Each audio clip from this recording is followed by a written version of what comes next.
ഈ രാഹുൽ ഗാന്ധിയുടെ ഏക ജോലി എന്ന് പറയുന്നത് ഈ കുത്തിത്തിരിപ്പ് ഉണ്ടാക്കുക എന്നുള്ളതാണ്. അതായത് നമ്മുടെ രാജ്യത്തിനെതിരെ മറ്റ് രാഷ്ട്രങ്ങളിലൊക്കെ പോയി പ്രസംഗിക്കുകയൊക്കെ ചെയ്യുന്നത് നമ്മൾ കേട്ടതാണ്. ഇപ്പോൾ അതുപോലുള്ള പ്രവർത്തനങ്ങൾ തുടർന്നുകൊണ്ടിരിക്കുക, അതല്ല ഇപ്പൊ കണ്ടുകൊണ്ടിരിക്കുന്നത് നമ്മളെ. തീർച്ചയായിട്ടും പാർലമെന്റിൽ നടത്തിയ രാഷ്ട്രപതിയുടെ നയപ്രഖ്യാപന പ്രസംഗത്തിനുള്ള നന്ദി പ്രമേയ ചർച്ചയിൽ പങ്കെടുത്തുകൊണ്ടാണ് നമ്മുടെ പ്രതിപക്ഷ നേതാവ് വളരെ നിരുത്തരവാദപരമായി സംസാരിച്ചത് എന്ന ആക്ഷേപമാണ് ഇപ്പോൾ ഉയരുന്നത്. നമ്മുടെ വിദേശകാര്യമന്ത്രി എസ് ജയശങ്കർ അദ്ദേഹത്തിനെതിരെ രൂക്ഷ വിമർശനവുമായിട്ട് രംഗത്ത് വന്നു. രാഹുൽ ഒരു നുണയനാണ് എന്ന് പോലും പറയുന്ന സാഹചര്യത്തിലേക്ക് അതിനെ എത്തിച്ചു. അതായത് രാഹുൽ ഗാന്ധി പറഞ്ഞത് നമ്മുടെ പ്രധാനമന്ത്രിയെ അമേരിക്കയിലേക്ക് ക്ഷണിക്കാൻ, അമേരിക്കയെ കൊണ്ട് ഇദ്ദേഹത്തെ ക്ഷണിപ്പിക്കാൻ വേണ്ടിയിട്ടാണ് ജയശങ്കർ ഈ നിരന്തരം അമേരിക്കയിൽ സന്ദർശനം നടത്തുന്നത് എന്നാണ് രാഹുൽ പറഞ്ഞു വെച്ചത്.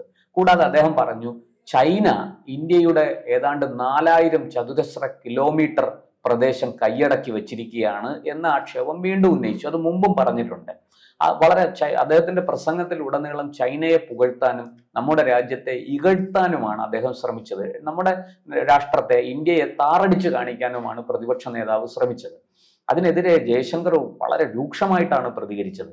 അദ്ദേഹം പറഞ്ഞു, രാഹുൽ ഇന്ത്യയെക്കുറിച്ച് നല്ലത് പറയണം എന്ന് ഞാൻ പറയുന്നില്ല, പക്ഷേ ഇന്ത്യയെക്കുറിച്ച് വളരെ വ്യാജമായി തെറ്റായ കാര്യങ്ങൾ പറയരുത്.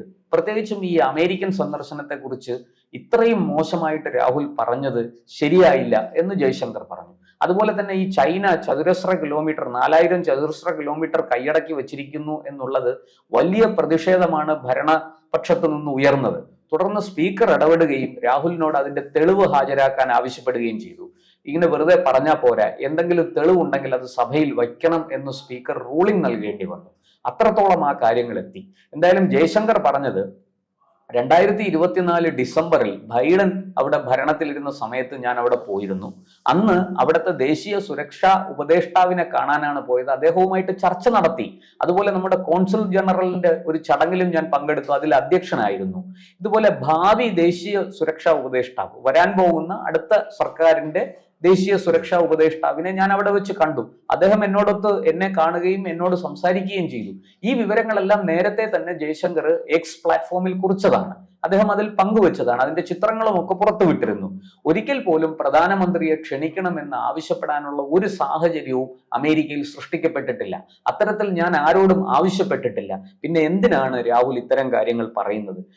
ഏതെങ്കിലും ഒരു രാഷ്ട്രത്തിന്റെ ഭരണാധികാരി സത്യപ്രതിജ്ഞ ചെയ്ത് അധികാരമേൽക്കുന്ന ചടങ്ങിൽ നമ്മുടെ പ്രധാനമന്ത്രി പോയി പങ്കെടുക്കുന്ന ഒരു കീഴ്വഴക്കം ഉണ്ടായിട്ടില്ല. പിന്നെ എന്തിനാണ് ഇങ്ങനെയൊക്കെ പറയുന്നത്?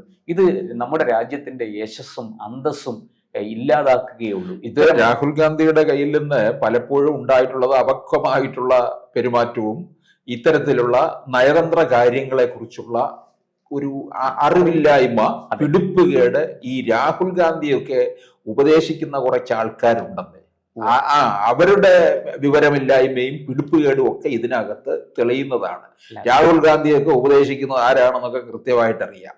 രാഹുൽ ഗാന്ധിക്ക് പാർലമെന്ററിയിലെ പല കാര്യങ്ങൾ പോലും അറിവില്ലാത്തതാണ്. ഈ കൊടിക്കുന്നിൽ സുരേഷിനെ പോലുള്ളവരൊക്കെയാണ് ഇടയ്ക്ക് കാര്യങ്ങൾ ഉപദേശിച്ചു കൊടുക്കുന്നത്. അതുപോലെ KC വേണുഗോപാലും ഉണ്ടല്ലോ.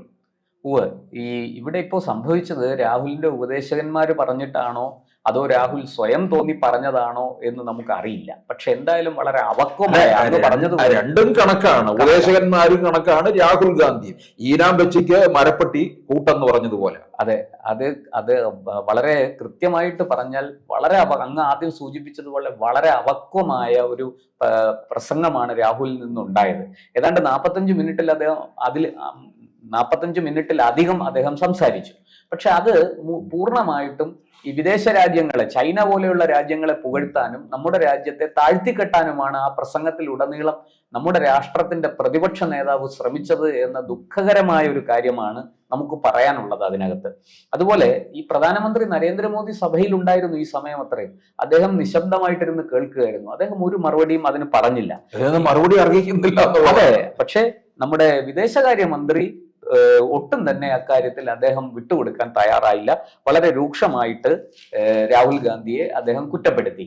അതുപോലെ തന്നെ വിദേശ നയം എന്താണെന്ന് രാഹുലിന് അറിയില്ല എന്നാണ് വിദേശകാര്യമന്ത്രി പറഞ്ഞു വെച്ചത്. ഒരു രണ്ട് രാജ്യങ്ങൾ തമ്മിലുള്ള ബന്ധത്തെ ബാധിക്കുന്ന കാര്യമാണ് ഇതൊക്കെ. ഇത്രയും ഇങ്ങനെ ഉത്തരവാദിത്വമില്ലാതെ അവക്വമായിട്ട് പറയാനുള്ളതല്ല.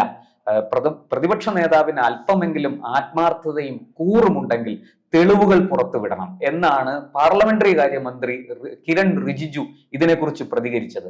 അദ്ദേഹവും വളരെ രൂക്ഷമായിട്ട് രാഹുൽ ഗാന്ധിയെ വിമർശിച്ചു. കഴിഞ്ഞ തിങ്കളാഴ്ച പ്രധാനമന്ത്രി നരേന്ദ്രമോദി ട്രംപിനെ ഫോണിൽ വിളിച്ചിരുന്ന കാര്യം ലോകത്തുള്ള എല്ലാ മാധ്യമങ്ങളും റിപ്പോർട്ട് ചെയ്തതാണ്. അതിന്റെ വിശദാംശങ്ങൾ കേന്ദ്ര സർക്കാർ തന്നെ പുറത്തുവിട്ടു. അത് വലിയ വാർത്തയായി. അപ്പോ പ്രധാനമന്ത്രി മാത്രമല്ല, ട്രംപിന്റെ രണ്ടാം വരവിൽ ട്രംപിനെ അഭിനന്ദിച്ച പ്രധാനമന്ത്രി ഐതിഹാസികമായ വരവെന്നാണ് ട്രംപിന്റെ വരവിനെ അദ്ദേഹം വിശേഷിപ്പിച്ചത്. ഈ വാഷിംഗ്ടണുമായുള്ള ബന്ധം കൂടുതൽ ദൃഢവും വിശ്വസ്തവുമാക്കി മുന്നോട്ട് പോകാൻ ന്യൂഡൽഹിക്ക് ഉത്തരവാദിത്വമുണ്ട്, ന്യൂഡൽഹി അതിന് പ്രതിജ്ഞാബദ്ധമാണ് എന്ന് മോദി പറയുകയുണ്ടായി. അതുകൊണ്ടാണ് കാനഡയ്ക്കെതിരെയും ചൈനയ്ക്കെതിരെയും ഒക്കെ ഇറക്കുമതി തീരുവ, ചുങ്കപ്പിരിവ് കൂട്ടിയ ട്രംപ് ഇന്ത്യയുടെ കാര്യത്തിൽ ഒന്നും തന്നെ ചെയ്തിട്ടില്ല. ഇന്ത്യയുടെ ഇറക്കുമതിയെക്കുറിച്ച് അമേരിക്കയിലേക്കുള്ള ഇവിടെ നിന്ന് നമ്മൾ കയറ്റി അയക്കുന്ന സാധനങ്ങൾ അമേരിക്കയിൽ ഇറക്കുമതി ചെയ്യുന്നതിനെ കുറിച്ച് ട്രംപ് കാര്യമായ ഒരു അക്ഷരവും പറഞ്ഞിട്ടില്ല. അതിന്റെ നികുതി വർദ്ധിപ്പിക്കാനുള്ള നീക്കങ്ങളിലേക്ക് അദ്ദേഹം കടന്നിട്ടില്ല. ഇതൊക്കെ ഇരു രാജ്യങ്ങളും തമ്മിലുള്ള സുഖകരമായ സുദൃഢമായ ബന്ധത്തെയാണ് സൂചിപ്പിക്കുന്നത്. അതിനെ തുരങ്കം വയ്ക്കുന്ന വാക്കുകളാണ് വാസ്തവത്തിൽ നമ്മുടെ പ്രതിപക്ഷ നേതാവ് പറഞ്ഞത്. അദ്ദേഹത്തിന് ഒരു പക്ഷേ രാഷ്ട്രീയമായ നേട്ടങ്ങൾ ഉണ്ടാകുമായിരിക്കാം, പക്ഷേ അത് നമ്മുടെ രാഷ്ട്രത്തെ വളരെ ദോഷകരമായിട്ട് ബാധിക്കും എന്ന് അദ്ദേഹം ചിന്തിച്ചില്ല. അദ്ദേഹത്തിന്റെ അമ്മ കഴിഞ്ഞ ദിവസം രാഷ്ട്രപതിയെ പറഞ്ഞത് നമ്മൾ എല്ലാവരും കേട്ടതാണ്, പുവർ ലേഡി എന്ന് വിശേഷിപ്പിച്ച്. അത് വലിയ എതിർപ്പിനും വലിയ തോതിലുള്ള വിമർശനങ്ങൾക്കുമാണ് വഴിവെച്ചത്. ഈ നെഹ്റു കുടുംബം, ഗാന്ധി പേരിൽ അറിയപ്പെടുന്ന നെഹ്റു കുടുംബം, സോണിയയും മക്കളും വാസ്തവത്തിൽ നിരന്തരം അബദ്ധങ്ങൾ എഴുന്നള്ളിക്കുകയും നമ്മുടെ രാജ്യത്തിന്റെ അന്തസ്സ് ഇടിച്ചു താഴ്ത്തുന്ന വിധത്തിൽ പെരുമാറുകയും ചെയ്തു. ഇതിനകത്ത് പ്രശ്നം നേരിടുന്ന എന്താണെന്നറിയാം. 2014 അധികാരം പോയി, അധികാരത്തിൽ നിന്ന് ഇറങ്ങി നിൽക്കുകയാണ്, ഭ്രാന്തളകി നിൽക്കുകയാണ്. കോൺഗ്രസ് പാർട്ടി ചില സംസ്ഥാനങ്ങളിൽ ഇല്ലാതായി തീർന്നുകൊണ്ടിരിക്കുന്നു. ഇപ്പൊ ഒരു പച്ചത്തുരുത്ത് കേരളമാണ്, അതുപോലെ അവിടെ ഇവിടെ മാത്രമാണ് നിൽക്കുന്നത്. പിന്നെ ഇവർ കുടുംബത്തോടെ ഭ്രാന്തളകാതിരിക്കുന്ന എങ്ങനെയാണ്? നെഹ്റു കുടുംബം രാജ്യം അടക്കി വാഴുകയല്ലായിരുന്നോ ചെയ്തത്? ഇത്രയും നാളുണ്ടാക്കിയ രാജ്യത്തുണ്ടാക്കിയ അരാജകത്വവും രാജ്യത്തെ പിന്നോട്ടടിക്കുകയും ഒക്കെ ചെയ്തത് ഇപ്പോഴ് ജനങ്ങൾ മനസ്സിലാക്കുന്നുണ്ട്. ഇനി ഇതിനകത്ത് യാതൊരു നേട്ടവും ഉണ്ടാകാൻ പോകുന്നില്ല ഇവർക്ക്. അപ്പൊ തീർച്ചയായിട്ടും അടപടലം ഇത് ഇളകിക്കൊണ്ടിരിക്കുമ്പോ പിന്നെ ആർക്കാ ഭ്രാന്ത് ഇളകാതിരിക്കുന്നത്? അങ്ങ് പറഞ്ഞത് ശരിയാണ്, പക്ഷേ അത് പ്രകടിപ്പിക്കാനുള്ള വേദിയല്ല സർ ഇന്ത്യൻ പാർലമെന്റ്. അത് അവര് തിരിച്ചറിയാം, അവർക്ക് തോന്നുന്നുണ്ട്. അതെ, അത് ഇപ്പൊ ഈ രാഹുൽ ഗാന്ധി പ്രസംഗിക്കാൻ എഴുന്നേൽക്കുമ്പോൾ ഈ പാർലമെന്റ് നടപടികൾ കാണുന്ന ചാനല്, ഞാൻ അതിൽ നിന്ന് അങ്ങ് മാറും. രാഹുൽ ഗാന്ധിയുടെ പ്രസംഗം കേൾക്കാൻ ആർക്കും യാതൊരു താല്പര്യവുമില്ല. എത്ര പ്രതിപക്ഷ നേതാവ് അല്ലേ? അതെ, പ്രതിപക്ഷ നേതാവല്ലേ? ജവഹർലാൽ നെഹ്റു AKGയുടെ പ്രസംഗം കേൾക്കാൻ അവിടെ ഇരിക്കുമായിരുന്നെന്നാ പറയുന്നത്. AKG പ്രതിപക്ഷ നേതാവല്ലായിരുന്നു, ആദ്യ പ്രതിപക്ഷ നേതാവ്. എന്തിന് നമ്മള് ഇപ്പൊ NK പ്രേമേന്ദ്ര, കൊല്ലത്തിന്റെ MP എഴുന്നേറ്റാൽ നരേന്ദ്രമോദി അവിടെ ഇരുന്ന് കേൾക്കുന്നത്. കാരണം നല്ല പാർലമെന്റേറിയന്മാർ ഒരുപാട് ഉണ്ടായിട്ടുണ്ട്. ഈ കേരളത്തിൽ നിന്ന് നീലലോഹിതദാസൻ നാടാർ ഇന്ദിരാഗാന്ധിക്ക് ഇഷ്ടപ്പെട്ട ഒരു പാർലമെന്റേറിയൻ ആയിരുന്നു. ഹിന്ദി നന്നായിട്ട് സംസാരിക്കും. KP ഉണ്ണികൃഷ്ണൻ നല്ല പാർലമെന്റ്, വടകര ഉണ്ണികൃഷ്ണനെയും ഇന്ദിരാഗാന്ധിക്ക് വളരെ ഇഷ്ടമായിരുന്നു. ഒടുവിൽ പിന്നീട് ഇന്ദിരാഗാന്ധിക്ക് എതിരായി KP ഉണ്ണികൃഷ്ണനെ തോൽപ്പിക്കാൻ വേണ്ടിയിട്ട് ഇന്ദിരാഗാന്ധി വടകരയിൽ വന്ന് പ്രസംഗിക്കുകയോ ഒക്കെ ചെയ്തിട്ടുള്ളതാണ്. അദ്ദേഹം ഇപ്പോൾ രാഷ്ട്രീയത്തിൽ എന്നൊക്കെ ഒതുങ്ങി നിൽക്കുകയാണല്ലോ, വളരെ പ്രായമായി, അനാരോഗ്യവും ഒക്കെ ഉണ്ട്. അപ്പൊ അങ്ങനെയൊക്കെയുള്ള നേതാക്കന്മാർ പ്രസംഗിച്ച ഇടമാണ് പാർലമെന്റ്.